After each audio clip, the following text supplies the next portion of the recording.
Science magic ক্লাসরুমে প্রত্যেককে আবার স্বাগত জানাই। চলুন আজকে আমরা যেটা দেখব সেটা হচ্ছে যে আলো অর্থাৎ লাইট চ্যাপ্টারের আমরা একটা অসৎ বিম্ব কিভাবে উত্তল লেন্সের সাপেক্ষে তৈরি হচ্ছে আমরা সেটা খুব ভালো করে আজকে আমরা জেনে নেব।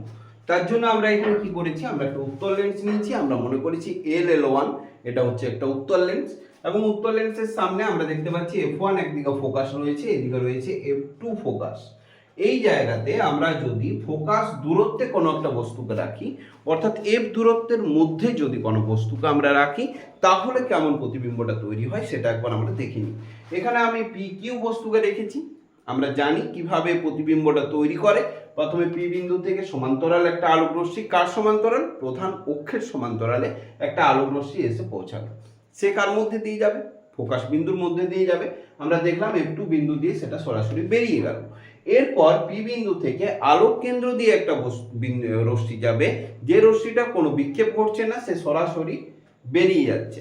দেখা গেল যে এই প্রতিসৃত রশ্মি দুটি পরস্পর থেকে দূরে সরে যাচ্ছে, সুতরাং তারা কিন্তু কোনোদিনও মিলিত হবে না। সুতরাং এখানে আমরা বুঝতে পারছি একটা অসৎ বিম্ব তৈরি হবে। অসৎ বিম্ব তৈরি হওয়ার জন্য আমরা যদি এখানে একটা চোখ এঁকেছি, এই চোখের মাধ্যমে যদি আমরা দেখি, তাহলে পিছন দিকে আমরা এই পি ডট বিন্দুর কাছে পি ডট কিউ ডট এইটা বস্তুর প্রতিকৃতি বা বস্তুর প্রতিবিম্ব আমরা দেখতে পাচ্ছি। তাহলে এখানে যে প্রতিবিম্বটা তৈরি হলো, এটি একটি অসৎ প্রতিবিম্ব তৈরি হলো।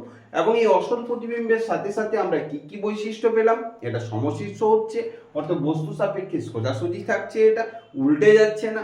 আর কি হচ্ছে না, বস্তু থেকে আকৃতিটা বড় হলো, এবং বড় হওয়ার জন্যই রৈখিক বিবর্ধনটা অবশ্যই একের থেকে বেশি হয়ে গেল। তাহলে এটা সুন্দর করে ছবি এঁকে আমরা কিন্তু বোঝাতে পারি, এবং অনায়াসে আমরা কিন্তু যে 3 নাম্বার থাকবে সেই 3 নাম্বার আমরা এখান থেকে পেয়ে যাব।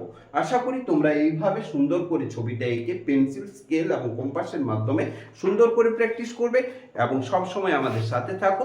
আমরা প্রত্যেকটা বিষয়, প্রত্যেকটা টপিকস নিয়ে ছোট্ট ছোট্ট ভিডিওর মাধ্যমে তোমাদের কাছে সেটা উপস্থাপনা দিচ্ছি।